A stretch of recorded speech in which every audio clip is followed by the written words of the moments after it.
Hola amigos, ¿cómo están? Bienvenidos a un programa más de Puente de Opinión. Muchísimas gracias por todos sus tweets, por todos sus mensajes. Si desean que hablemos de un tema en especial, ustedes márcanos la agenda, con mucho gusto lo vamos a hacer. Hoy tenemos un tema interesantísimo, el Chapo Guzmán. Héroe o villano, lo admiramos, lo odiamos. ¿A qué se debe el nombre del Chapo? Del renombre del Chapo, a la corrupción, a la de él, a la de las autoridades. Las leyes son buenas, son malas. Bueno, hoy va a estar muy bien este programa, así que quédese con nosotros, licenciado Héctor Becerra. Muchas gracias. Interesante el tema de hoy. Es muy, bueno, primero que nada, para mí es un honor estar aquí en Puente de Opinión, y la verdad es que es un tema que a todos nos duele tener una persona que a nivel internacional se ha considerado el delincuente más poderoso de todo el mundo. El villano más grande está por encima de Osama Bin Laden. Pues sí, está por encima. Y ya para que digan eso. Es un poquito complicado. Digo, nos va a acompañar aquí en el programa el maestro David Arellano Mariscal. Él es un abogado en materia penal que conoce muy bien este caso del Chapo Guzmán. Y bueno, el Chapo Guzmán, yo en lo personal creo que debemos de cuidar mucho a las nuevas generaciones, porque lo están idolatrando, y eso es de observarse y de tomar cuidados al respecto. Exactamente. Bueno, pues quédense con nosotros. Hoy en Puente de Opinión va a estar muy interesante el tema. Vamos a platicar ampliamente de esto. Comenzamos.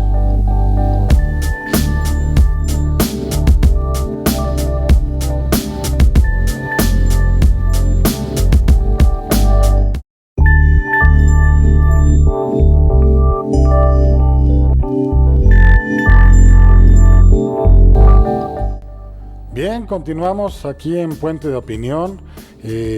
Vamos a seguir platicando de este tema que tiene que ver con esta figura que es el líder del cártel del Pacífico, el Chapo Guzmán, ya conocido por todo el mundo. Nuevamente, como siempre, estar con usted, doctor, es muy bueno aquí en el programa. Gracias. Tenemos a un invitado muy especial, que es el maestro Ángel David Arellano Mariscal. Yo sé que es un excelente abogado postulante en materia penal, que es maestro en Derecho Penal, y que bueno, también fue exagente como Ministerio Público Federal, y también por abogado o director, digamos, de asuntos contenciosos en materia penal por la Secretaría de la Función Pública. Bienvenido aquí al programa. Gracias, Héctor, por su invitación, igual, doctor. Muchas gracias. Empezando el programa, ¿qué es el Chapo? ¿Qué es? O sea, no quién es. ¿Qué es el Chapo? ¿Qué representa para nosotros como mexicanos? ¿Qué representa como gobierno? ¿Qué es el Chapo? Yo desde mi perspectiva lo veo como parte de una cultura del narcotráfico, ¿no? Pues ha sido dirigente del cartel más poderoso en México durante 20 años.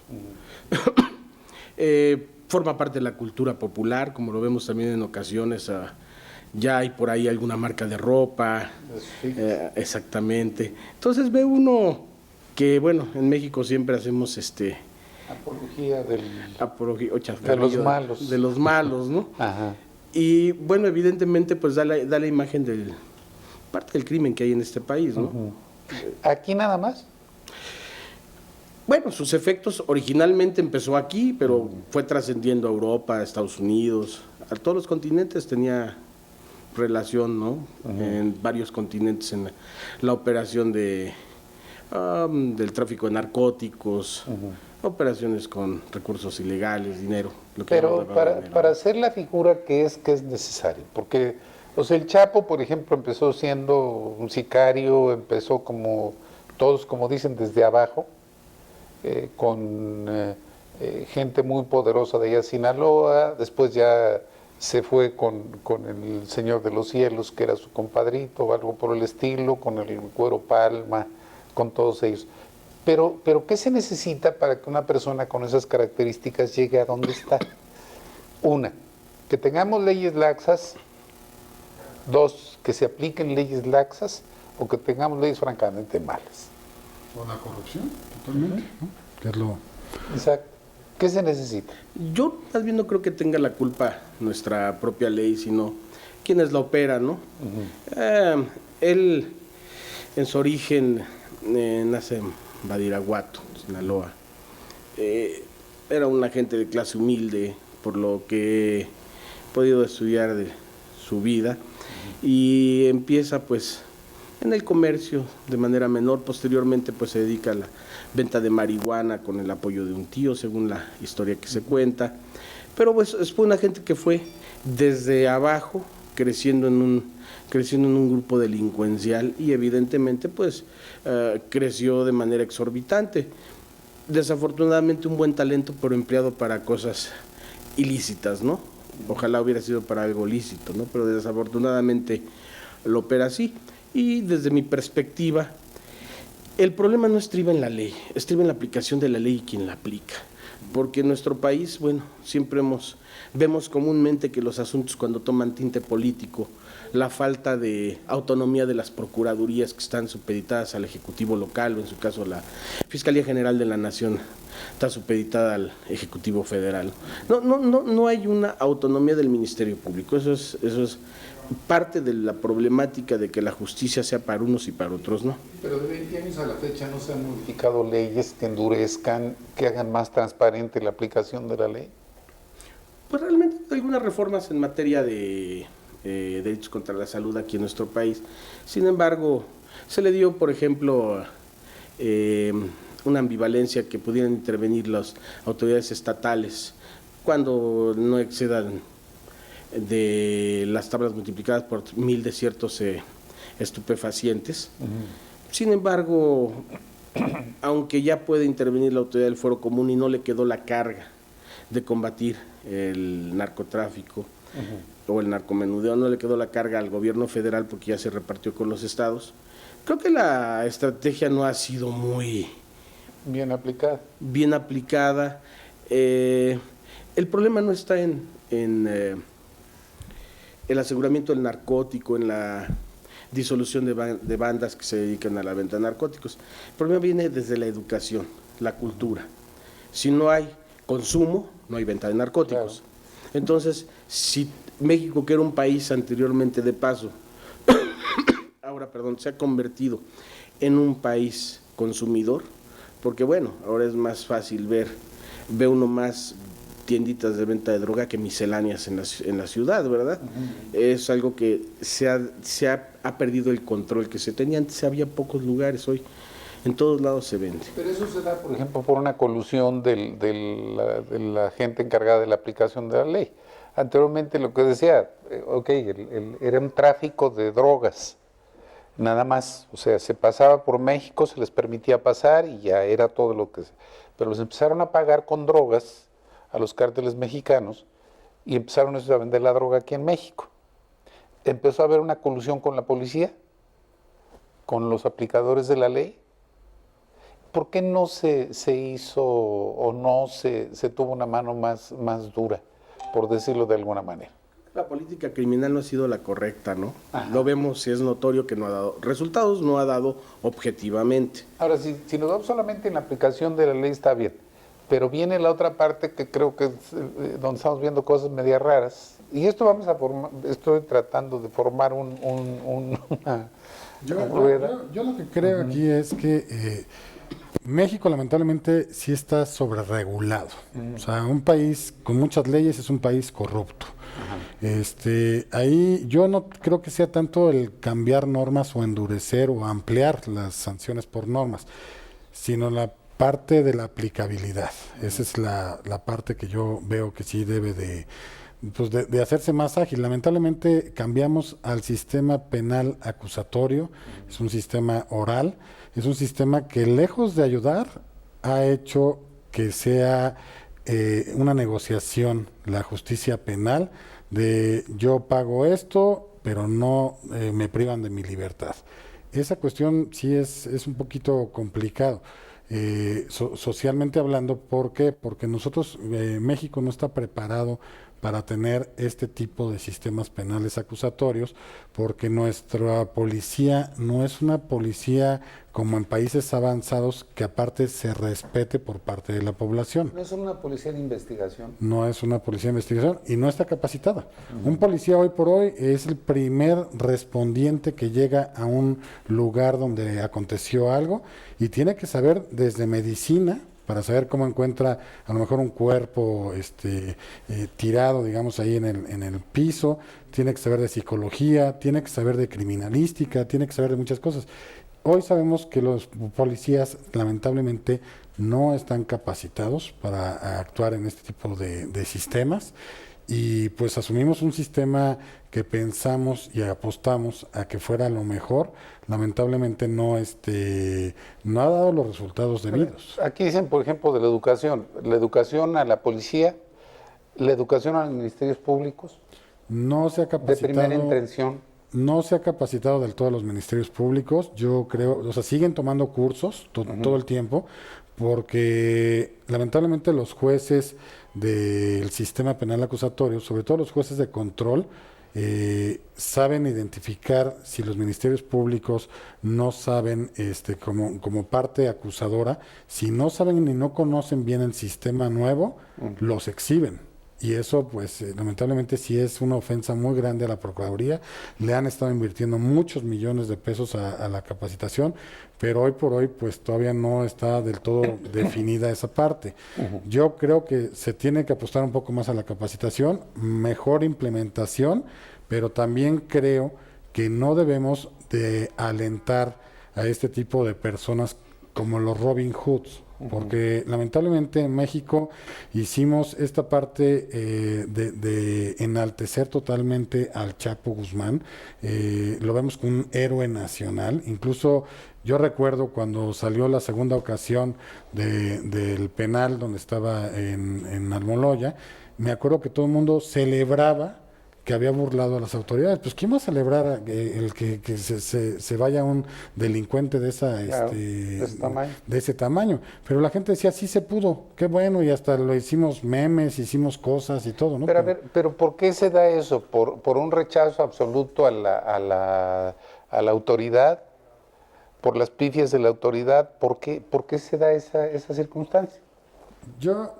Bueno, perdón que tome tantito la palabra, nada más, yo lo que creo es, siempre nos gusta ver la vida como una película, y es el héroe de la película.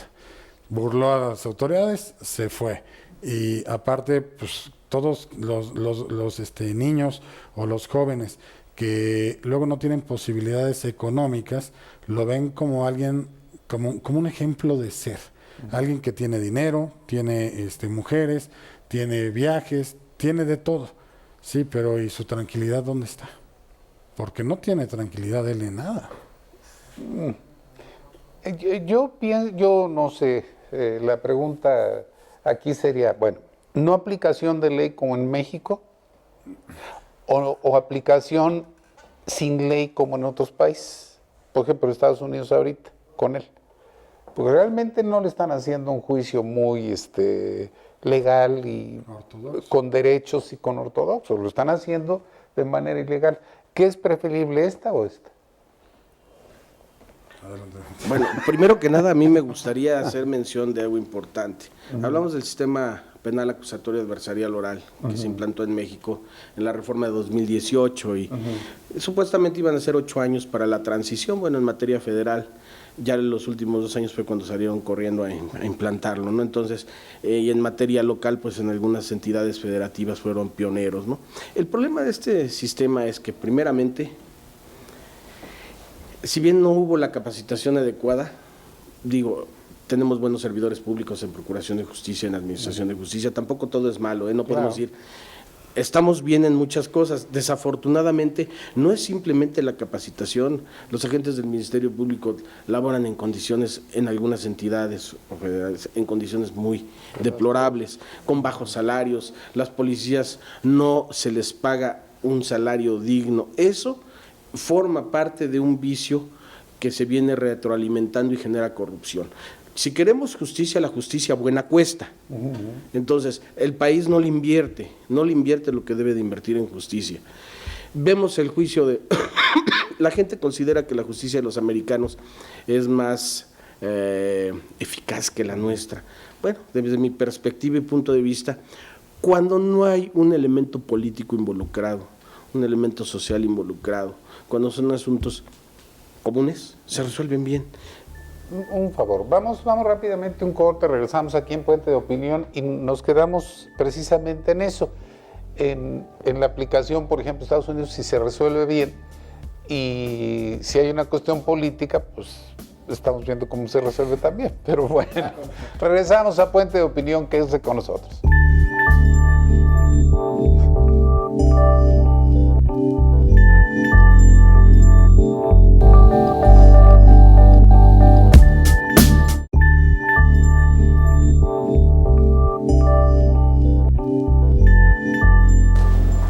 Continuamos en Puente de Opinión, muchísimas gracias por seguir con nosotros y bueno, pues nos quedamos en la aplicación de la ley, por ejemplo, en otros países y en comparación con el nuestro. Por ejemplo, cuando nosotros íbamos a visitar Estados Unidos, si manejamos, respetamos el límite de velocidad, los semáforos y todo respetamos. No nos cruzamos a la mitad de la calle. No nos cruzamos a la mitad de la calle, ni tiramos un papelito en la calle, porque sabemos que ahí sí se aplica la ley. Aquí, desafortunadamente, creo que falta un poco de cultura, de educación a la gente, que eso es un factor muy importante. Creo que el combate al narcotráfico no debe de ser, en nuestro país, primeramente, no debe ser con balas, debe ser con educación y cultura, para evitar el consumo, y eso tendría como consecuencia que no hubiera venta. Con trabajo, con mejores condiciones para la gente. Y por otra parte, nosotros, el ejemplo que le pongo de que allá no nos pasamos los altos y todo, es porque ahí sí la ley sí se cumple. Exacto. Entonces, no dudo también que por allá exista algún interés político, exista alguna cosa. Sin embargo, ahorita porque tienen todos los reflectores, pues tiene que ser evidentemente una sanción ejemplar. Claro. Ya no fue una pena de muerte, estamos de acuerdo, fue una cadena perpetua y 30 años, ¿no? Entonces, pues prácticamente es lo mismo. ¿Qué va a cumplir primero, la cadena perpetua o los 30 años, cualquiera de las? Así es. Ajá. Entonces, yo creo que bueno que apelen allá a la autoridad americana por la contaminación que hubo del jurado, porque bueno, allá es a través de un jurado quienes emiten su veredicto, quienes emiten su fallo. Aquí en México pues es el juzgador, ¿no?, quien lo va a emitir. Sin embargo, considero que por la temática, por el impacto a nivel mundial, porque eso no nada más es México-Estados Unidos, ¿no?, también tiene alguna relación con el Oriente, con Europa, inclusive con África. O sea, hay una problemática extrema en relación a la venta de narcóticos en el mundo. Para tener una justicia buena, se necesita invertirle, claro, cosa que no he visto que se haya hecho. Yo prefiero malas leyes con buenos jueces que buenas leyes con malos jueces. Ahora, por ejemplo, en relación a la policía, uno, no les pagan bien, que digamos. Bastante mal ganado. Dos, el tipo de armamento que se les dan es total, y creo que les dan las balas contadas, que eso es lo peor. Y el tipo de armas, por ejemplo, comparado con los de la delincuencia, hay una diferencia enorme. También hemos visto que hay policías muy buenos, ¿no? Y se les reconoce, en lo personal puedo decir que existen muchos muy buenos, pero son los menos, están contados. Hablando específicamente del Chapo, ¿corrompió de manera tal al sistema él solito? Bueno, evidentemente ellos operan con una estructura muy organizada. Con mucho dinero. Hablaban de con recursos ilimitados. 1.800 millones de dólares dicen que le dio al anterior presidente. 1.800 millones de dólares. ¿Y de cuánto será el presupuesto de la Policía Federal? No, bueno, ya no, ahorita es de la Guardia Nacional. Sí.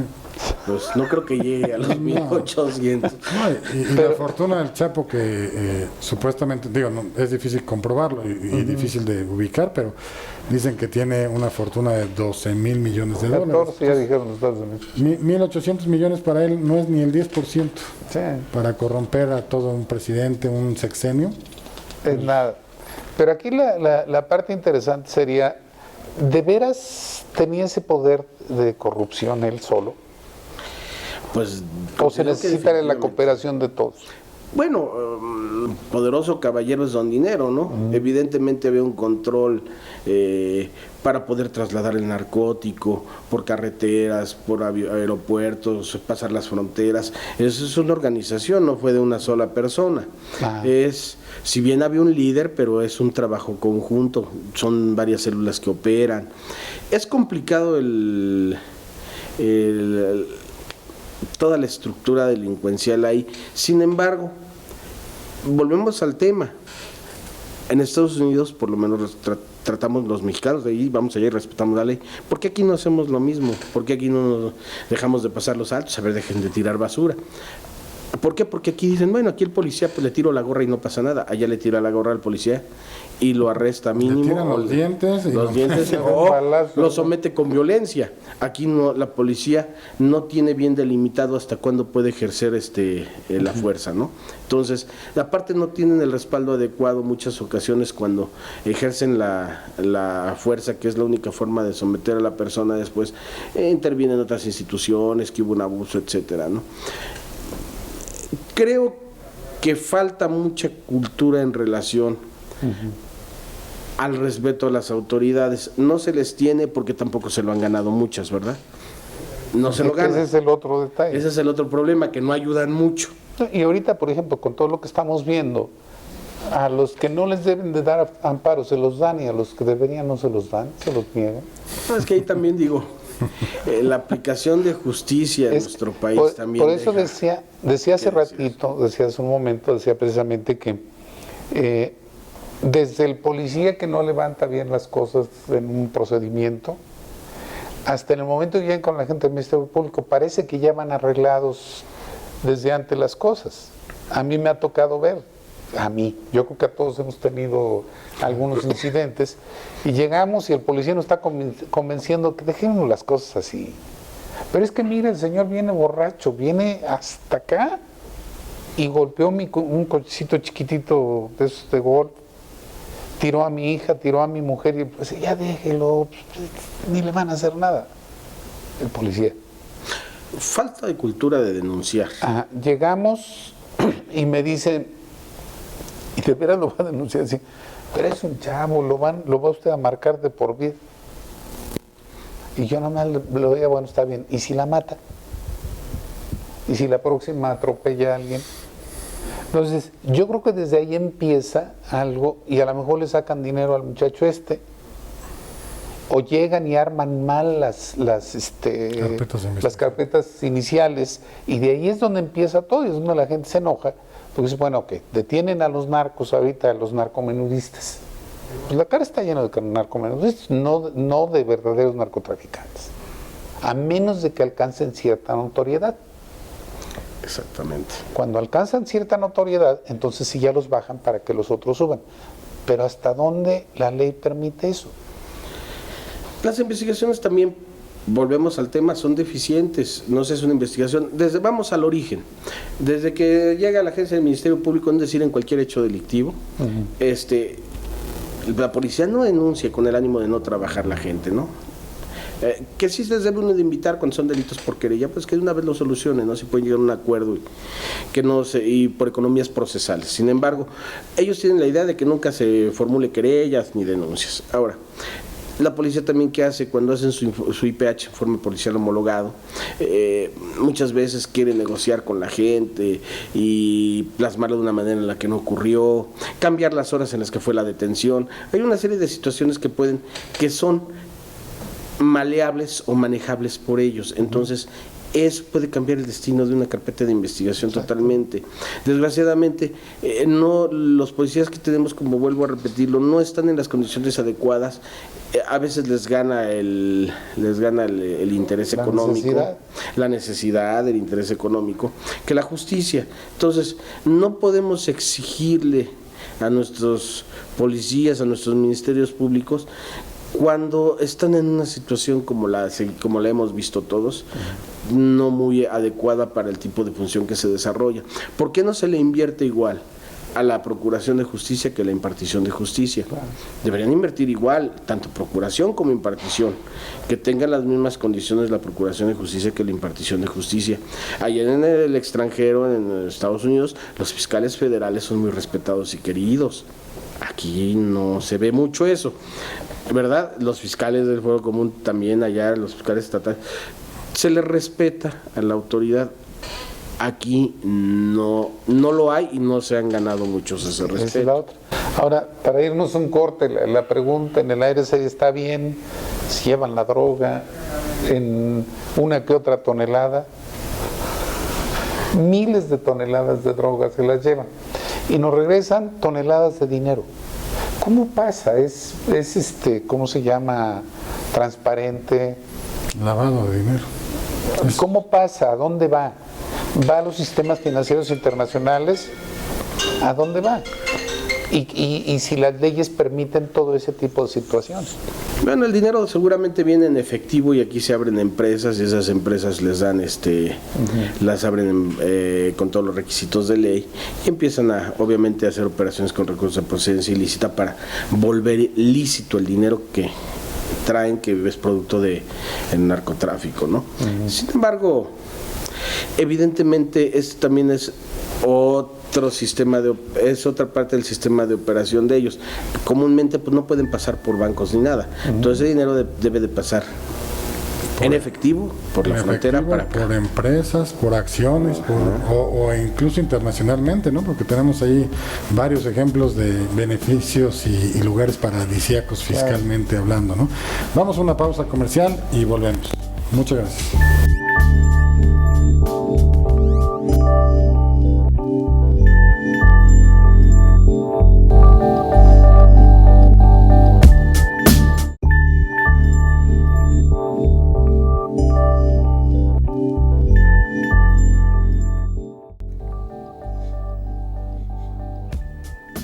Bien, estamos de regreso aquí en Puente de Opinión. Yo la verdad es que retomo un poquito las palabras del doctor Abel Cruz en cuanto a que si uno quiere cortar este monstruo de 1000 cabezas, pues necesitamos irnos a su columna vertebral, que sería el dinero, propiamente. Aquí la parte interesante es esta. Estamos hablando de los dineros. Claro. Se calcula que el mercado de las drogas a nivel mundial son de 600,000 millones de dólares. Es más o menos donde se calcula la cantidad de droga que se vende. Claro. En Estados Unidos, por ejemplo, se habla ahorita que se vendieron con la legalización ya en Colorado y eso, cerca de 11,000 millones de dólares. Se aumentó, hablando de temas en Oferta y demanda. Ajá. Había 122,000 personas dedicadas al cultivo, trasiego y todo lo demás legal, ya en todos los estados donde está autorizado. Ahorita ya hay 290,000 personas que se dedican exclusivamente a la venta, producción en todos los aspectos de la marihuana en específico. Lo que están proponiendo, por ejemplo, las autoridades, incluso ya es un tema que ya entra al ¿cómo se llama? Al sistema nacional ya de todo lo que se va a hacer, como se le dice, que va a hacer el gobierno de Las políticas públicas. Exactamente. Sí, se van a ya implementar. está en el Plan Nacional de Desarrollo, contemplado como un ingreso, Claro. no como otra cosa. Entonces, yo creo que aquí la parte interesante es, ya estaban la senadora en esos días, hizo una iniciativa de ley precisamente para flexibilizar un poquito todo lo que era parte de amapola, marihuana, pero no de todas las drogas. Claro.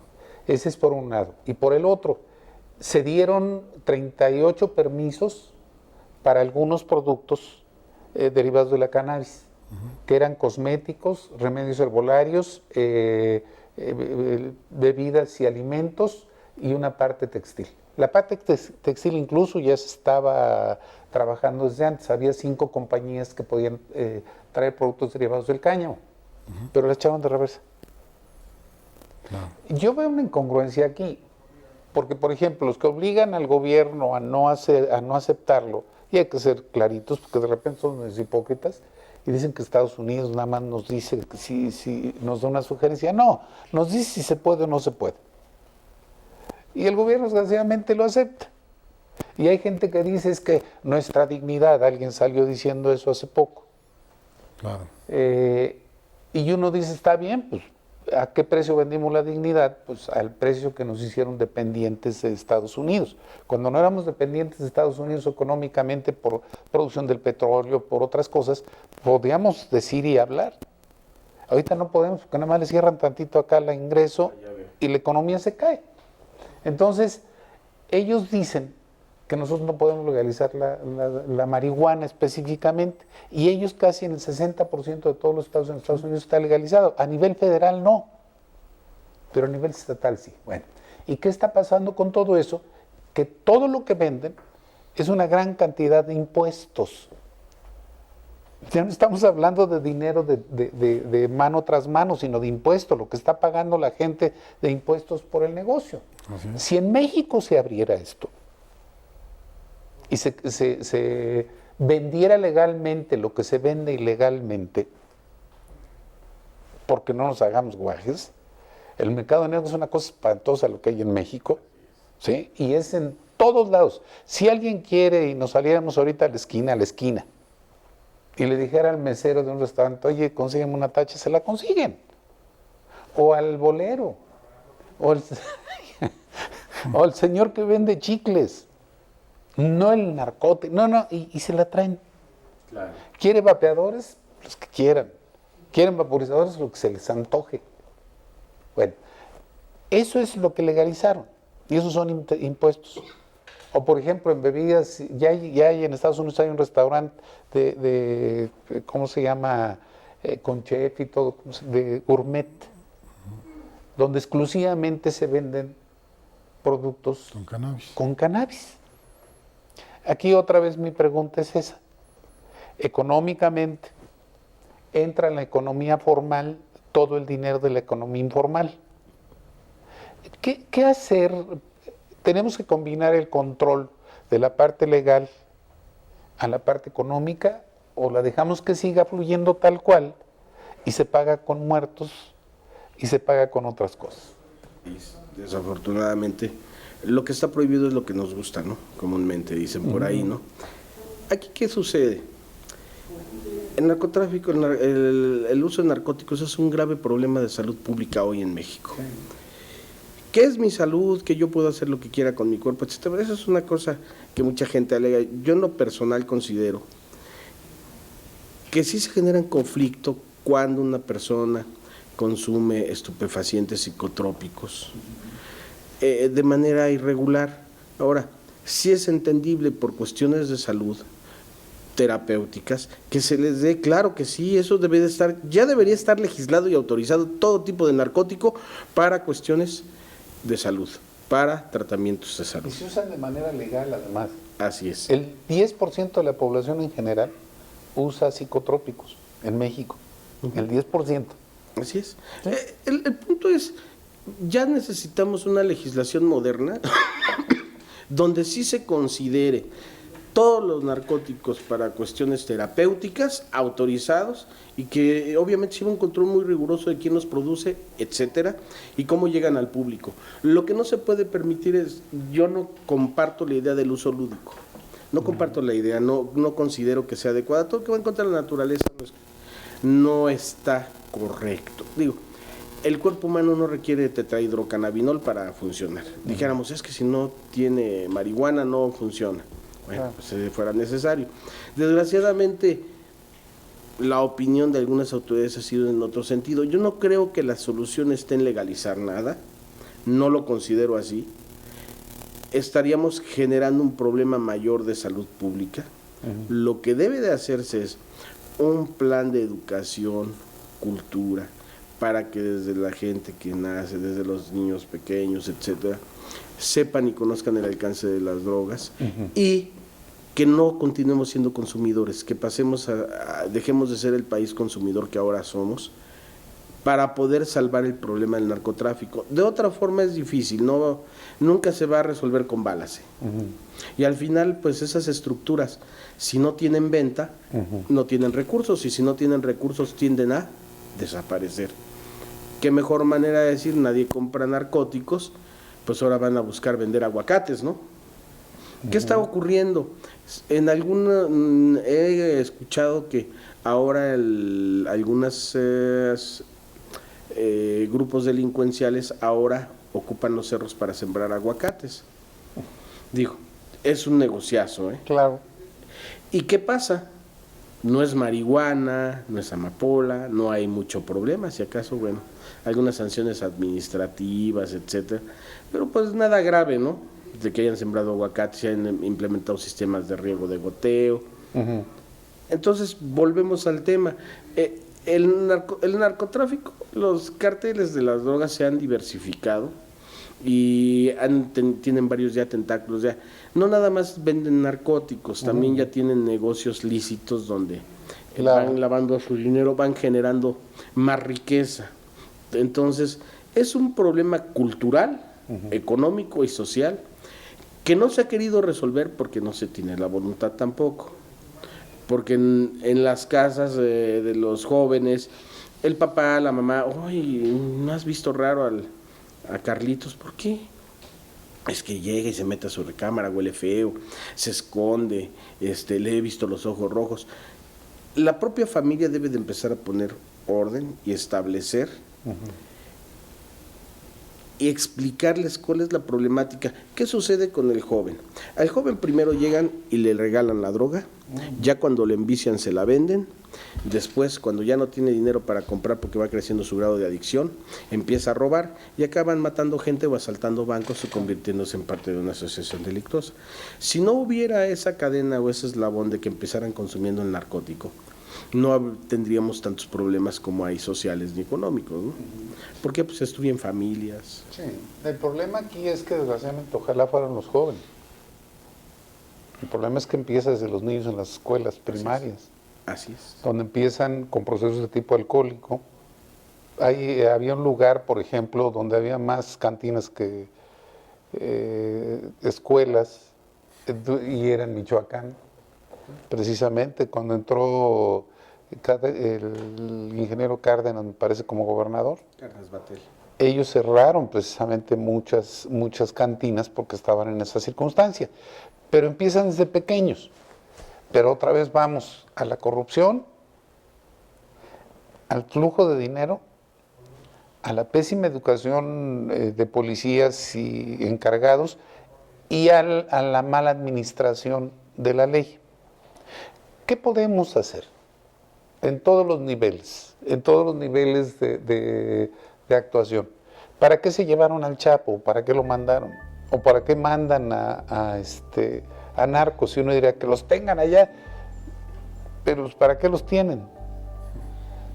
Aquí, bueno, pues evidentemente la cuestión política de que nos lo requieran a través de una extradición, ¿verdad? Exacto. Vamos un corte, regresamos aquí en Puente de Opinión, quédese con nosotros, vamos a seguir platicando de esto.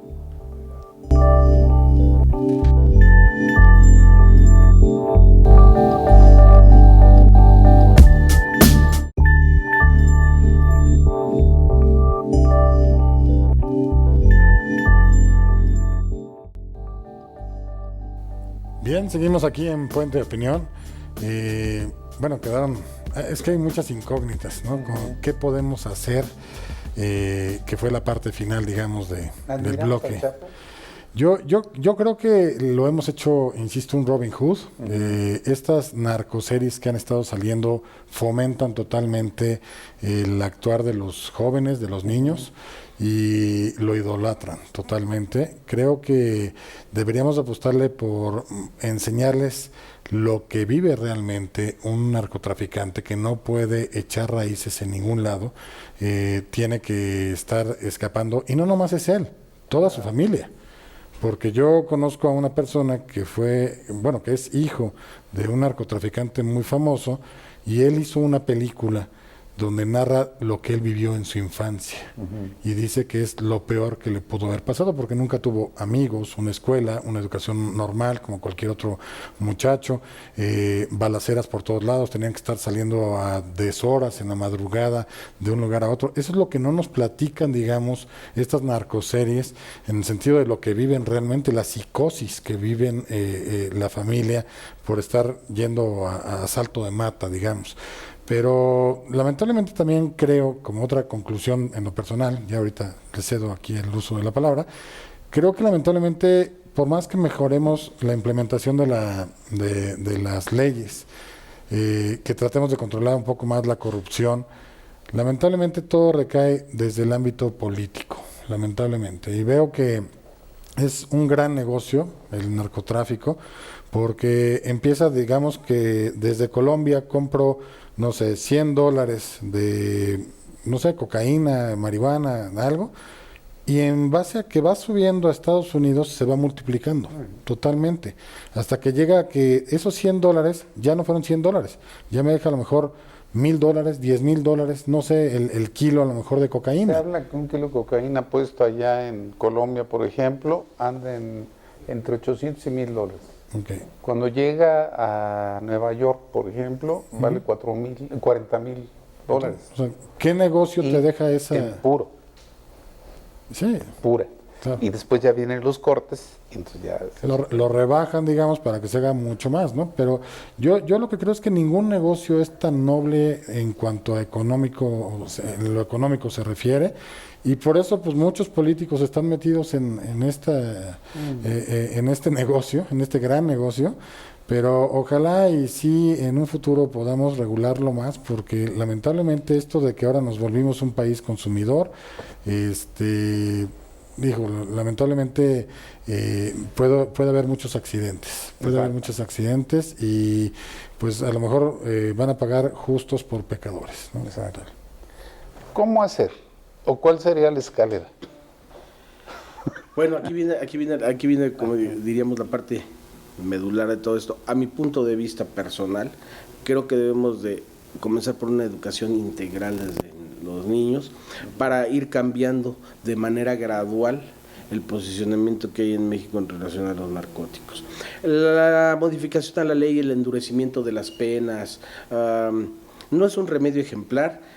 ¿Qué se buscó con el nuevo sistema de justicia penal? La descompresurización del sistema penitenciario, que ya no cabían, ¿verdad? Ya no se pueden seguir construyendo cárceles, ya no caben. Ajá. Entonces, aquí el punto medular sería, bueno, se tiene que generar un plan de cultura, de educación desde la infancia, se tiene que atacar también a la gente que ya tiene adicciones, obviamente con un tratamiento para rehabilitación. Se debe hacer un esquema ordenado, importante y eficaz para los que no son farmacodependientes o consumidores, no lo vayan a hacer, y para los que son, dejen de serlo. Esa es la solución más sencilla, porque al no haber compra y venta no hay generación de recursos, al no haber generación de recursos caen estos grupos delincuenciales. Que les cambiemos las penas, que endurezcamos el sistema penal, no va a resolver nada. Pero sí, esto debe de ser algo integral, no nada más es la educación y la cultura, también cambiar las condiciones en las que labora la Procuración de Justicia, ya sea a nivel estatal o a nivel federal. Las fiscalías deben de contar con los recursos económicos adecuados, y considero que sería muy importante homologarlos al nivel del Poder Judicial, porque están en una desventaja total. El Poder Judicial vive una realidad muy diferente a la que vive la Procuración de Justicia, totalmente. Estamos hablando de eso. Estamos hablando entonces de la parte de educación. Educación y cultura. Económica. Económica. Por ejemplo, fomentar la parte económica tanto de los procuradores de justicia, de los administradores de justicia, Así es. y de la población. Así es. Porque de repente se nos olvida que la población es, si alguien económicamente está bien, difícilmente va a entrar en algo que le conlleve un riesgo mayor del que está dispuesto a llevar. Pero una persona que está mal, lo que le ofrezcan es bueno. Ahora, lo peor del asunto es, y lo hemos dicho igual acá, La gente piensa que que las personas que se meten en una situación de esta índole empiezan a ganar millones de pesos. Resulta que no. El 99% de toda la gente que se mete al narco desde abajo, pues gana 1,500 pesos a la semana. Así se empiezan con sueldo. Ganan 6,000 pesos y es unos 8,000, y es el grueso de la gente que se dedica a las actividades más fuertes, como es asesinar y el trasiego y todo lo demás. Entonces, mejorar, no se necesita mucho para mejorar las condiciones generales de la población, generando empleos, generando una educación social adecuada. Ahora, las leyes que existen son las adecuadas, por ejemplo, para controlar lo que se lava en dinero en México. Bueno, ya en ese aspecto, en operaciones con recursos de procedencia ilícita, Ajá. evidentemente podemos ver que, bueno, sí hay algunos esfuerzos hechos por el gobierno, pero pues las áreas correspondientes de investigación por parte de la Secretaría de Hacienda, es complicado el sistema financiero para analizarlo, etcétera. No se tiene una estructura amplia para poder atacar desde el punto de vista desde el lado de la autoridad la operación con recursos ilícitos que generan estos carteles o grupos delincuenciales. Evidentemente el área de inteligencia de Hacienda no es suficiente, ¿no? Yo considero que crearse un organismo autónomo que entre a vigilar Directamente eso. directamente, única y exclusivamente. Porque se habla, por ejemplo, que casi en todos los países está la misma historia, que dice que varios de ellos, incluido México, los narcos, algunos dijeron, déjenme trabajar, yo pago la deuda externa.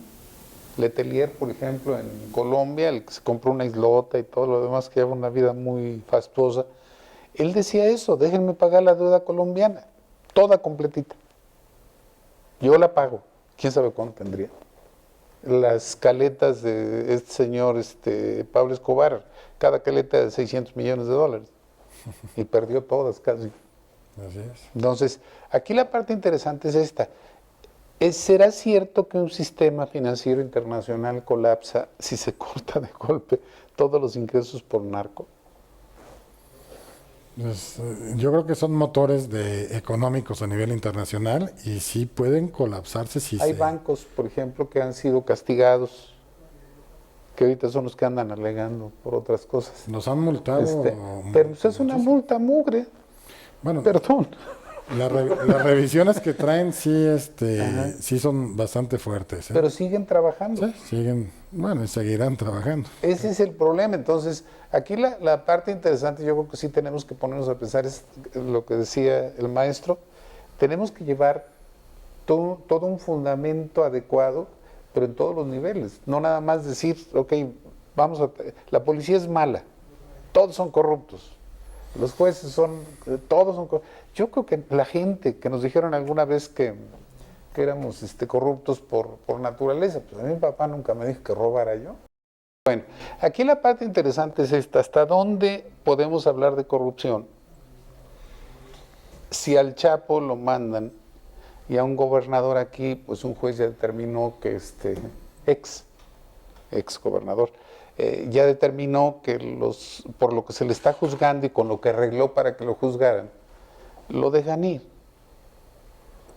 Pues es muy similar su caso, del Chapo Guzmán también. Pero ¿hasta dónde eso es legal? Incluso si se legaliza la droga, muchos de los delitos que cometió fue por eso. Si se legaliza, quién sabe si puede. ¿Pero es retroactiva la aplicación de la ley? Pues podría ser hasta ultraactivo. Yo sí creo que pueda darse cosas que le favorezcan a él. Pues ojalá. En conclusión, ¿qué podríamos decir del Chapo? Que fue un héroe, que es un pillo de 7 suelas. Bueno, sí considero que sí es un líder del cartel que en su momento fue el más importante en México. Sí cometió varios ilícitos, evidentemente, y que lógicamente, bueno, debe haber sido de mi punto de vista, primero debemos haberlo juzgado en casa y después mandarlo para allá, pero bueno, ya fue extraditado, ya fue juzgado, que está pendiente su apelación. No creo que por la situación política que se genera, por la política criminal americana, por presiones internacionales, evidentemente Tienen que quedar, no creo que le reduzcan la pena ni se la modifiquen. Para mí, punto de vista, esa apelación no va a prosperar. A lo mejor le quitan los 30 años y ya. A lo mejor le quitan los 30 años. Pero bueno, eso no cambiaría la historia prácticamente, ¿no? Seguiría siendo perpetuo. Y aquí evidentemente nunca vendría, nos queda claro, ¿no? Claro. Pues iremos viendo cómo se va desarrollando esta parte pues este juicio de Chapo Guzmán, veremos qué es lo que pasa. Lamentablemente por cuestiones de tiempo se nos ha agotado este programa, no el tema, porque pues podremos seguir platicando de un personaje que han hecho toda una faena con este personaje. Bueno, si usted tiene alguna duda, alguna aclaración o algún comentario que desea realizar, tenemos redes sociales aquí en Puente de Opinión, nos pueden escribir a puentedeopinion@gmail.com o buscarnos también en Facebook y en Twitter. En Facebook estamos con el nombre Puente de Opinión y en Twitter estamos en C Opinión Puente. Escríbanos porque todo eso nutre este programa y hace que crezca y que veamos los temas que a ustedes les interesan, que hay muchos temas por donde elegir, ¿no? Yo quiero agradecerle muy en especial al doctor, que estemos aquí con él aquí en Puente de Opinión, también al maestro David Arellano por habernos ilustrado aquí el punto de vista con respecto al Chapo Guzmán, y bueno, agradecer a la producción obviamente por hacer posible el mismo, agradecer a ustedes televidentes que nos han sintonizado en un programa más de Puente de Opinión, exhortándolos a que estén la próxima semana pues, sintonizándonos para seguir escuchando todos estos tipos de temas polémicos que son algo sabrosos de poderlo platicar, y bueno, pues seguimos aquí a las órdenes. Muchas gracias y hasta luego.